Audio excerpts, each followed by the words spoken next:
Halo guys, akibat pernyataan Kejagung yang mengatakan bahwa aliran dana bukan persyaratan untuk dijadikannya Tom Lembong sebagai tersangka, tetapi apa yang menjadi keputusan Tom Lembong pada saat menjabat sebagai menteri dapat merugikan negara.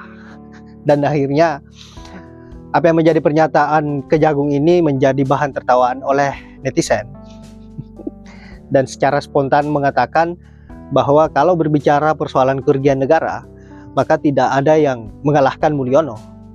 Baik itu persoalan IKN, kereta cepat, dan lain-lain. Nah, untuk itu tanpa berlama-lama, tanpa banyak basa-basi, langsung saja kita lanjut ke videonya seperti apa. Dan silahkan sahabat-sahabat simak baik-baik, dan semoga terhibur dengan apa yang menjadi komentar-komentar netizen ini. Seseorang melakukan tindak korupsi sesuai dengan pasal 2 dan 3 tidak mensyaratkan bahwa seseorang itu harus mendapatkan uang.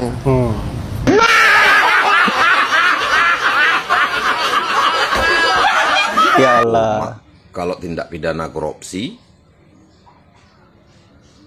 kalau nggak harus syaratnya mendapatkan uang, jadi masalah kebijakan. Masalah keputusan. Kalau masalah kebijakan bisa jadi pedoman orang itu dijebak dengan hukum tidak pidana korupsi, lalu bagaimana kebijakan memindahkan ibu kota atau memindahkan tungki ke dada? Cukup pening juga nih. Apa menurut kalian doi netizen? Ini menjadi sangat luar biasa bertungki. Cuma Bertungki. Imbe ya kali tak apa-apa dong berita sekarang pening kepala otak abang bade ini. Ini aku bilang sama kalian penonton. Kalian yang sopan komentar. Yang sopan kalian. Sekali kalian tidak sopan terhadap orang-orang besar ini. Kita bisa duralek, tahu duralek? Duraka. Imbe Anjir. sakit kepala tadi kok. Jadi bahan tertawa. Ini ya bangsa Indonesia aku yang tercinta saat ini. Terus Apa doa awak seperti ini disambar petir ya? Ya Allah ya Karim. Assalamualaikum warahmatullahi wabarakatuh. Waalaikumsalam. Berita terhangat di minggu-minggu ini adalah ditangkapnya Tom Lembong, Menteri Perdagangan di era Joko Widodo periode 2015-2016. Tetapi yang lucu dan menggelitik buat saya sebagai masyarakat awam adalah ketika penangkapan katanya belum menemukan bukti aliran dana yang masuk kepada Tom Lembong. Tetapi dalihnya dari Kejagung adalah korupsi itu tidak harus menerima aliran dana. Ketika kebijakan itu merugikan negara itu maka bisa dipidanakan. Halo Kejagung, saya orang awam, saya masyarakat biasa. Kalau seperti itu seharusnya yang lebih bisa ditangkap ya Presiden Joko Widodo dong, dan juga menteri-menteri setelah Tom Lembong. Betul. Coba diselidiki yang benar, kerja itu yang profesional. Ngawur memang. Food estate itu yang merugikan negara itu triliunan loh, bukan hanya miliar, triliunan. Coba berani menindak enggak? Menteri yang terbaru Zulkifli Hasan impor apa saja tuh coba. Terbaru katanya mau impor beras. Lah saat ini produksi di Indonesia ada surplus, daya belinya menurun, harga beras murah, berimbas pada harga komoditi di petani yaitu gabah, akhirnya anjlok, tapi pemerintah diam dan bungkam. Coba tunjukkan taringmu sebagai aparat penegak hukum. Itu yang seperti itu ditangkap, itu jelas merugikan masyarakat Indonesia. Yang dibantu ketika impor itu masyarakat mana? Masyarakat luar negeri, yaitu Thailand, Vietnam, India, Pakistan, Kamboja, itu yang diambil berasnya. Ngerti nggak? Ayo Kejagung, jangan pekok. Bekerjalah profesional. Kalau masyarakat melihat ini ada kesan unsur politis, kalau memang bukan unsur politis, buktikan taring kalian. Panggil itu menteri-menteri setelah Tom Lembong. Berapa menteri itu? 4 atau 5 yang sudah menduduki posisi tersebut dan melakukan impor gila-gilaan. Berani nggak kalian? Kalau nggak berani berarti kalian memang kacung. Paham? Ini ya teman-teman, masalah Tom Lembong ini menjadi gorengan oleh hama ternak saat ini. Dan ini menjadi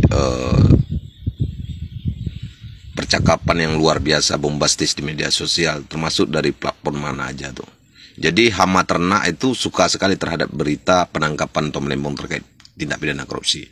Oke, aku harus sepakati apa yang menjadi gorengan dari hama ternak saat ini, yaitu hama ternak yang bertungki begitu. Tetapi dalam akal sehat semua rakyat Indonesia, apabila Tom Lembong itu melakukan tindak pidana impor gula begitu, sedangkan Tom Lembong itu hanya mengimpor 5 juta ton. Lalu ada lagi yang lebih tinggi dari dia, ada yang 9,5 juta ton, ada yang 13 juta ton, ada lagi yang 18 juta ton. Jadi kalau acuannya kita mau korek dari angka yang lebih kecil, inilah jenis-jenis betungki dalam kubur nih. Jadi menurut kalian angka 5 itu lebih kecil dari 18, 9,5 atau 13 juta ton tuh. Jadi kan aku ikuti jalan pikiran hama-hama ternak saat ini yang sedang bertungki. Jadi aku sebagai pendukung Pak Anies Baswedan, kalau kalian nggak berani mengakuinya, biar aku yang mengakuinya. Ini tidak ada bisa kalian kaitkan dengan Anies Baswedan seperti apa yang kalian goreng ya, hama ternak, kalian dengar baik-baik. Aku kalau Anies pun melakukan tindak pidana korupsi, aku tidak akan mendukungnya begitu.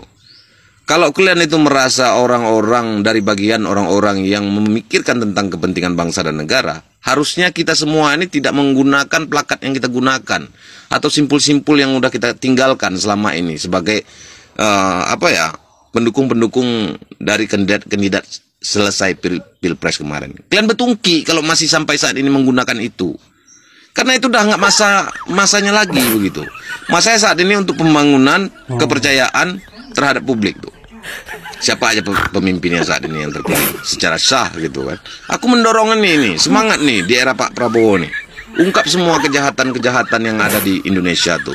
Termasuk tindak pidana korupsi ini yang merugikan banyak orang begitu. Jadi kalau kalian hanya bertujuan untuk menggiring opini bahwa hanya Anies, itu salah. Artinya kalian memang betul-betul betungki. Tapi aku akan sepakati jalan pikiran kalian. Kalau kalian berani mendorong semua seluruh rakyat Indonesia ini mendorong agar Tom Lembong itu berani bersuara dan membuka tabir ataupun celah yang dia ketahui selama ini ada kejahatan korupsi yang cukup luar biasa kah? Apakah itukah? Inikah? Tungkikah? Gitu dia. Itu baru rakyat yang cerdas. Makanya kalian harus banyak-banyak makan kerang gonggong ya. Yap, itulah komentar dari netizen terkait dengan apa yang menjadi pernyataan Kejagung dan juga para ternak-ternaknya Mulyono yang senantiasa menggiring apa yang menjadi penangkapan Tom Lembong ini. Dan bahkan narasinya melebih-lebihkan, bahkan sampai menyindir Pak Anies bahwa selanjutnya yang akan ditangkap adalah Pak Anies. Nah, saya kira opini-opini yang menyesatkan inilah yang saya kira perlu kita lawan dan perlu kita berikan pemahaman buat para ternak-ternaknya Mulyono agar tidak sembarangan dalam menyampaikan narasinya dan apa yang disampaikan tidak sesuai dengan fakta. Nah, sahabat-sahabat, saya kira hanya itu. Saya tidak panjang lebar dan semoga apa yang saya bisa bermanfaat. Saya akhiri dengan ucapan wallahul muwaffiq ila aqwamit thoriq. Assalamualaikum warahmatullahi wabarakatuh.